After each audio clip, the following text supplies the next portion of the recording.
Hello friends, मेरा नाम सोबरन है और आज मैं आपको एक स्टोरी सुनाने जा रहा हूँ। ये जो स्टोरी मैं आपको सुनाने जा रहा हूँ ये एक बूढ़े बाप की स्टोरी है। ये बूढ़ा बाप, इसके पास कुछ भी नहीं है अपने बेटे को देने के लिए, मगर ये अपना आशीर्वाद अपने बेटे को देके जाता है और इसका बेटा उस आशीर्वाद से बहुत बड़ा बनता है। आइए चलिए स्टोरी स्टार्ट करते हैं। जैसा कि मैंने आपको बताया, ये बूढ़ा बाप है, यह अपने लास्ट डेज में होता है और ये बहुत पुअर है। और ये जब लास्ट डेज में होता है तो ये अपने बेटे को बुलाता है और बोलता है कि बेटा, आज मैं तुझे आशीर्वाद देता हूँ कि तू जो भी करेगा उसमें बहुत आगे जाएगा, क्योंकि मैंने हमेशा नेकी से पैसा कमाया, बहुत मेहनत करके, किसी का दिल नहीं दुखाया, कभी किसी का बुरा नहीं किया। तो मैं तेरे को आशीर्वाद देता हूँ और भगवान देखना उस आशीर्वाद को फली फूल करेगा और तेरे पास हमेशा सब कुछ होगा, धन वैभव लक्ष्मी सब कुछ होगा। और ये बोल के वो अपने प्राण त्याग देता है, यानी वो मर जाता है। उसके बाद उसका बेटा एक छोटा सा चाय का बिजनेस स्टार्ट करता है। देखते देखते वो चाय का बिजनेस इतना बड़ा होता है और उसका बेटा बहुत बड़ा आदमी बन जाता है। फिर वो दूसरा बिजनेस स्टार्ट करता है। ऐसे करते करते वो बहुत बड़ा आदमी बन जाता है और बाद में वो उद्योगपति बन जाता है। यहाँ तक कि लोग उसका नाम रख देते हैं कि बाप का आशीर्वाद, ऐसा सब उसको बोलने लगते हैं। वो जहाँ से भी निकलता है सब बोलते हैं बाप का आशीर्वाद। एक दिन वो सोचता रहता है बैठ के, क्यों ना मैं कुछ ऐसा बिजनेस करूँ जिसमें मुझे लॉस हो, मुझे भी तो पता चले मेरे पिताजी के आशीर्वाद में कितना दम है। तो वो ऐसा कुछ सोच ही रहा होता है, इतने में उसका एक दोस्त आता है और वो जो उसका दोस्त रहता है वो हमेशा उससे चिढ़ता है कि ये इतनी तरक्की कैसे कर गया लाइफ में, हमेशा ये आगे क्यों बढ़ जाता है, क्यों इसको लॉस नहीं होता। तो वो उसको बोलता है कि यार तू कुछ ऐसा, वो उसको बताता है अपने दोस्त को कि मैं कुछ ऐसा बिजनेस स्टार्ट करना चाहता हूँ जिसमें मुझे लॉस हो। तो वो कहता है कि ठीक है, तू कुछ ऐसा बिजनेस कर जिसमें तुझे लॉस हो, ठीक है तू भी चेक कर। वो उसको और इंस्पायर करता है। तो वो ये सोच के बोलता है अच्छा क्या करूँ। तो वो बोलता है काम कर, तो है ना, ये कर, ऐसे 2-3 बिजनेस आइडिया देता है, मगर बोलता है नहीं नहीं ये सब तो नहीं, इन सब तो मैं करके देख चुका हूँ, इसमें तो मुझे फ़ायदा ही हुआ। तो वो कहता है ठीक है, तो एक काम कर, साउथ अफ्रीका से लौंग आती है, वो लौंग तू साउथ अफ्रीका में जाके बेच, वो लोग हमें भेजते हैं उधर से, तू उधर ही जाके बेच और उसमें तेरे को लॉस होगा, फिर तेरे को पता चलेगा। वो कहता है ये आइडिया सही है।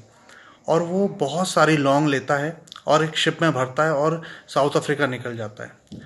जब वो साउथ अफ्रीका निकल जाता है तो साउथ अफ्रीका पहुंचने के बाद वो जब उधर बीच पे पहुंचता है तो वो देखता है कि एक बहुत अच्छी पर्सनैलिटी, मतलब जो राजा महाराजा जैसे दिख रहे हैं और महात्मा जैसे दिख रहे हैं, सफ़ेद कपड़े पहने हुए हैं, उसमें घूम रहे हैं। तो वो देख रहा है कि बहुत सारे लोग उनके साथ भी हैं और वो हाथ में छन्नियाँ लिए हुए हैं और रेत को छान रहे हैं। तो वो जाके उन महात्मा से पूछता है कि आप कौन हैं और इधर क्या कर रहे हैं। तो वो बताते हैं कि मैं यहाँ का राजा हूँ और ये मेरी सेना के लोग हैं, ये मेरे साथ काम करते हैं, ये मेरी सेना के लोग हैं। ऐसा बोलता है आप कौन है। तो वो बताता है कि मैं इंडिया से आया हूँ और यहाँ लौंग बेचने आया हूँ। तो वो बहुत हंसते हैं। वो बोलते हैं कि अच्छा लौंग बेचने आया, वो भी साउथ अफ्रीका, और हंस के बोलते हैं कि ना अरे तुम्हें तो लॉस हो जाएगा। वो कहता है नहीं, मुझे आज तक कभी लॉस हो ही नहीं सकता क्योंकि मेरे पापा का आशीर्वाद मेरे साथ में है। ऐसे उन दोनों में बातचीत चलती है। इसी बीच में राजा से वो पूछता है कि आप, ये सैनिकों के पास तो हथियार होते हैं मगर आपके सैनिकों के हाथ में छन्नियाँ हैं, तो ये लोग क्या कर रहे हैं। तो राजा बताता है कि ना आज सुबह मैं बीच पे घूमने आया था और मेरी अंगूठी यहाँ गिर गई। तो वो बोलता है आपके पास एक ही अंगूठी है। कहता है नहीं, अंगूठी और जेवर तो मेरे पास बहुत है, ज्वेलरी वगैरह मेरे पास बहुत कुछ है, मगर वो अंगूठी मुझे किसी महात्मा ने दी थी, किसी ऋषि ने दी थी, जिससे मैं बहुत बड़ा आदमी बना और यहाँ तक पहुँचा। तो वो अंगूठी मेरे लिए बहुत लकी है, तो मैं उसको ढूंढ रहा हूँ। तो राजा बहुत दुखी रहता है। तो वो अपनी स्टोरी बताता है, कहता है मेरे तो पिताजी का मेरे साथ आशीर्वाद है, मैं अगर रेत को भी छूता हूँ तो वो सोना बन जाता है। और वो ऐसे करके रेत उठाता है, जैसे वो रेत उठाता है उसके हाथ में अंगूठी आ जाती है और वो राजा देखता है, अरे खुश हो जाता है। राजा बोलता है अरे वाह, ये अंगूठी तो तुम्हारे पास है। तो राजा इतना खुश होकर उसे बोलता है कि ना मांगो क्या मांगते हो, तुमने मेरी अंगूठी लौटाई है। राजा की आंखों में आंसू आ जाते हैं। तो राजा बोलता है मांगो क्या मांगते हो।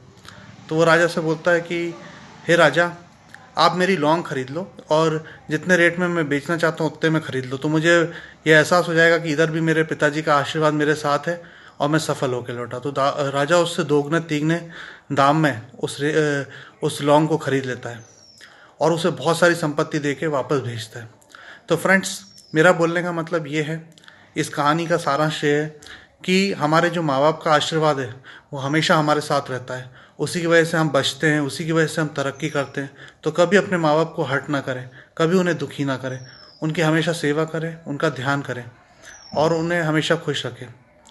और फ्रेंड्स, अगर मेरा ये वीडियो आपको अच्छा लगा तो इसे लाइक करें, चैनल को सब्सक्राइब करें और कमेंट्स करके बताएं कि कहानी कैसी लगी। अगर कुछ लगे तो बिल्कुल बताइए। जय हिंद फ्रेंड्स, थैंक यू।